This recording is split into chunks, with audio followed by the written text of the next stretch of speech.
Hey guys, welcome back to another video. If you're new here, my name is Radhika. I'm a junior doctor working in London as a paediatric trainee, and on this YouTube channel I make videos about life as a doctor, what I get up to in my spare time and everything else in between. And a couple of days ago we hit 1,000 subscribers, which is so exciting, and in this video I'm going to do the classic YouTuber thing, which is a 1,000 subscribers Q&A. Now I apologise for the lighting, I haven't really got any good lighting in here. Normally I use natural light, but it's the evening now and I'm just kind of using the light of my room. And also I use my phone to film, and it's kind of funny that I've hit 1,000 subscribers using my phone only and having no proper lighting, but I use my phone to film, so I'm going to be referring to my laptop where I've written up all the questions that you guys asked over on my Instagram. This is going to be one of 2 videos as there were so many questions, and I will also be putting all of the questions down in the info box so you can skip around to whatever question interests you. Let's get into the Q&A. My best memories of medical school. I would say my best memories of med school would be just the random nights that I had hanging out with my friends. We would have evenings where we'd literally just be chilling till really early in the morning, messing around, or evenings where we'd go on random drives through London and get bubble tea.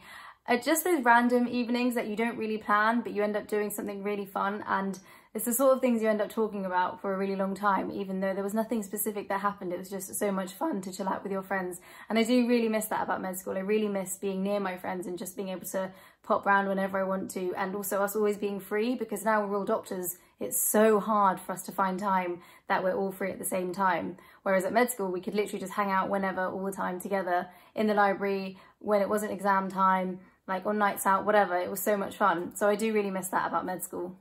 What is your favourite thing about London? I absolutely love London. Like, anyone who knows me will know how much I love London.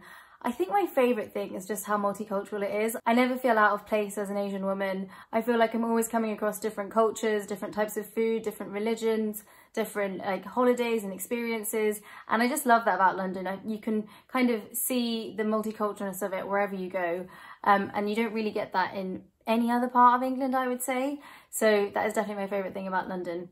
I'm going to give you 2 things though. My second favourite thing is just how beautiful of a city it is. Like, when you ignore the dirt and the rubbish and the cigarette butts on the floor, it is such a beautiful city, and the architecture is amazing. And literally I walk around and I'm like, wow, this is where I live. I get to see these beautiful buildings which have been here for hundreds of years.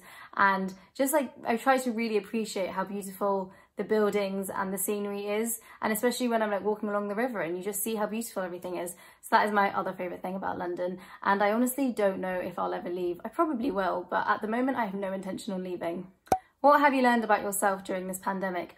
I made a whole video on this, which I'll link down in the description bar below, but I think the biggest thing I've learned about myself is spending time on my own and living a slower life, and kind of realising that you don't have to constantly be saying yes to everything, and having time to yourself is really nice and really valuable and can really help to make your head feel a bit more clear and focus on things properly, and give yourself that me time that you really, really need, just to chill out and unwind and do things for yourself rather than other people. I'm not sure what I'd say I've learned about my goals. I think the biggest thing is just realising that goals have to change depending on your circumstances, and that you kind of need to be fluid and malleable with the situation. So there were things I wanted to do last year that I couldn't do because of the pandemic, and that's fine. I just kind of learned to deal with that and accept that goals do have to change and adjust with life.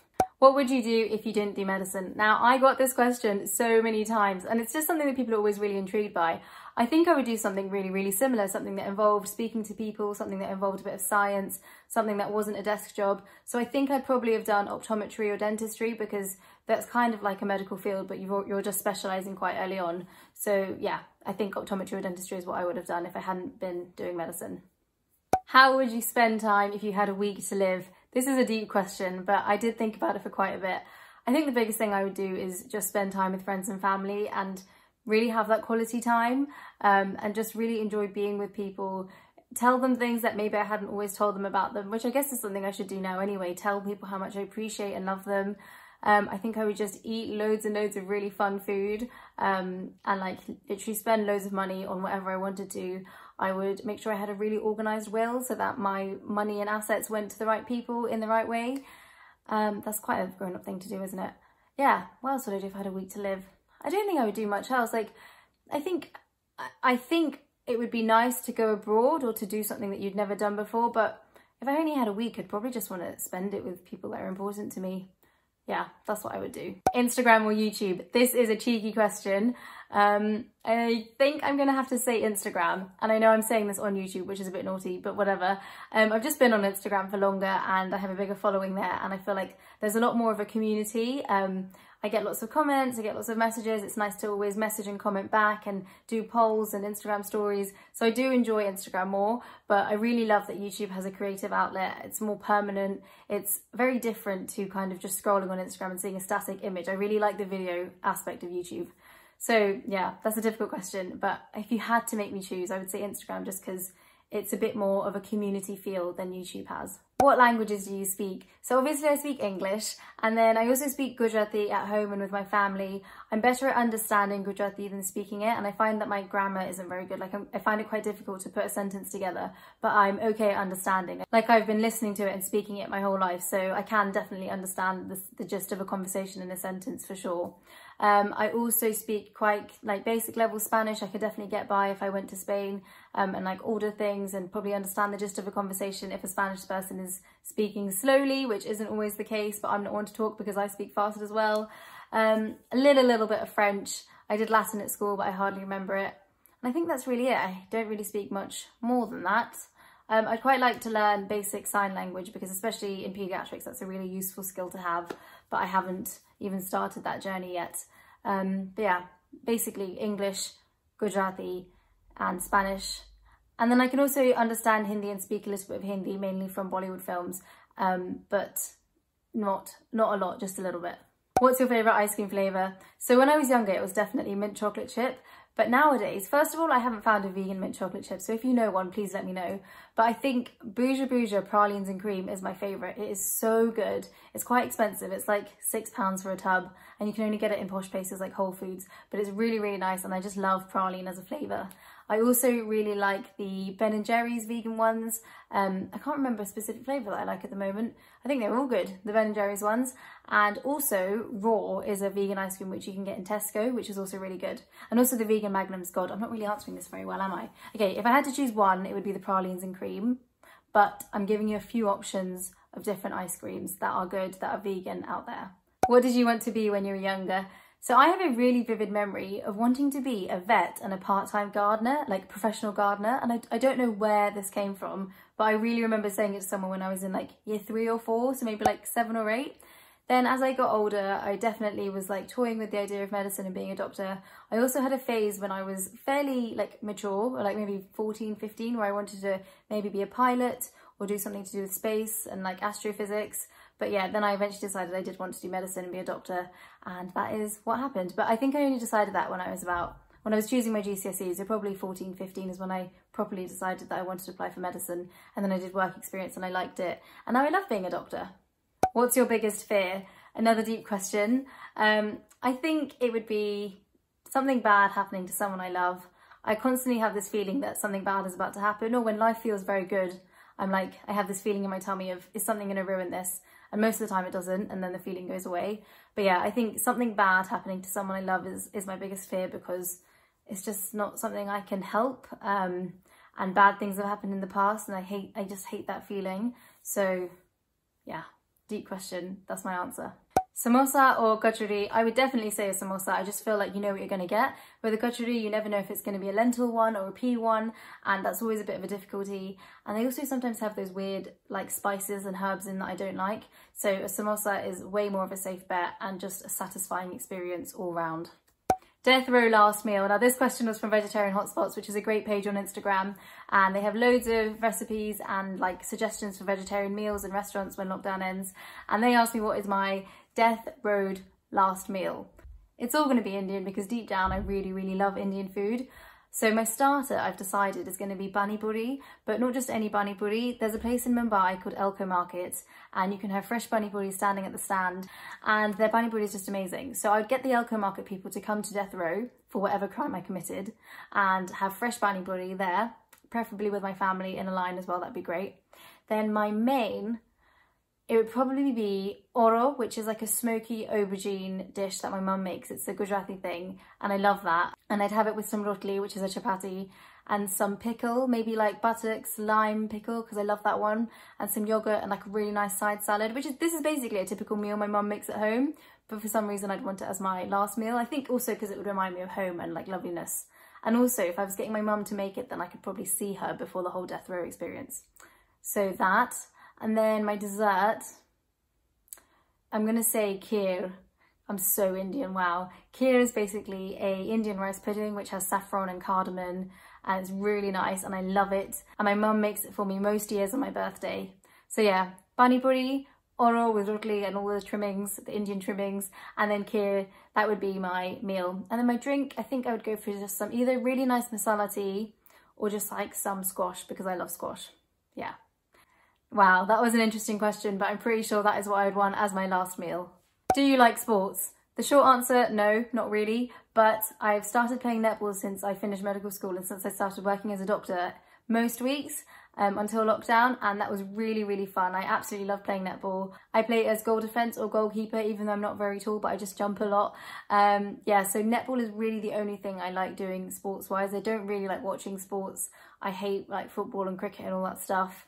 Even when it was the Olympics in England in 2012, I was a bit like, okay, cool, I'm not really that bothered. So yeah, not big into sports, but I do really, really enjoy netball. What's something that's made you happy recently? I think it would be the clocks changing and it now being British summertime, because it just means that the evenings are so much longer. I really love long days. I love this time of year in spring, and the blossom trees and the bluebells and the daffodils and the sunshine and like the not too hot but quite warm. So yeah, I think the weather and the time and the flowers, this all sounds so airy-fairy, but it's so true. These are things that have literally made me so happy recently, and I'm just really looking forward to spring and summer because I feel like they're the times that I really shine and just feel happiest. What's one piece of advice you'd give your 15-year-old self? This is a great question, and I thought about it for a while. I think my answer would be to not put so much importance on friends that don't really care about you. I had a few friendships that fell apart when I was around maybe 15, 14, 13. I can't remember the exact age. It was when I was in like year 8 or 7. So I think that is about 15. And I just got really, really caught up in it and really, really sad. And friends, I do have some really, really good friends from school and friends from that age, but friends change so much as you get older and as you move through different parts of your life. And I'm realising now that it really is the quality of the friends you have rather than the quantity. But when I was 15, I kind of just cared about the quantity and I wanted everyone to like me and I wanted to be popular when I maybe necessarily wasn't. And it really, really hurt me when things weren't necessarily going how I expected them to, or I wasn't as cool as I wanted to be, or maybe if people were slightly mean to me. So I think I would tell myself to kind of be stronger with regards to friends and really look at the ones that are there for you and the quality of those friendships, rather than focusing on the people that maybe aren't necessarily there for me and maybe causing more unhappiness in my life. That's quite good advice. I should probably have applied that to multiple years in my life, not just when I was 15, but it's definitely something that I apply to my life now, and I have a much better quality of friends, but maybe not as many friends as I had when I was younger, and I'm very happy with that.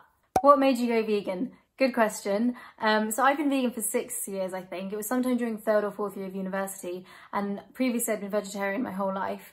I then stopped eating eggs when I was about 12 or 13 because I didn't like that eggs were like a baby chicken, even though it wasn't fertilised and whatever. I just didn't like the thought of it. So I stopped eating eggs then. And then when I was at university, I kind of realised how badly cows are treated in the dairy industry and how like they're exploited in a way to produce milk and cheese and whatever. So then I decided to stop eating dairy as well. And I was quite gradual about it. I didn't kind of go cold turkey overnight. I was quite gradual about it. And then yeah, I probably would say in October of that year, I was properly vegan, and I've been vegan since, and I love it. It's great. And especially nowadays where it's so much easier, supermarkets and restaurants have so much more to offer, and it's really fun, and there's loads of other vegans out there. And yeah, it's great. I really enjoy it, and I don't think I'll ever stop being vegan, but who knows? Favourite takeaway? Now, for some reason, I absolutely love getting pho as a takeaway. I just get like the mushroom one, but I find it really yum, and I don't really feel like having it as a takeaway ruins the experience too much. Although I did have it once and I didn't enjoy it as much as I usually do. But yeah, pho is my like, I'm hungover, I want something delicious to eat, what shall I get? And that's what I get, pho.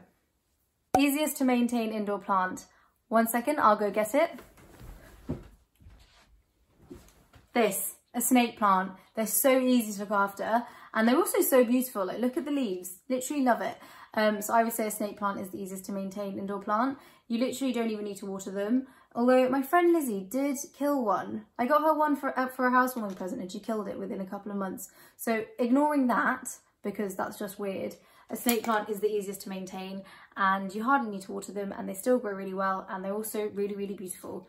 So this is what I would say. The second one I would say is this one here. It's called a satin pothos and they grow really well and they don't need too much maintenance. And yeah, and they thrive and I love it. And it also just looks so beautiful.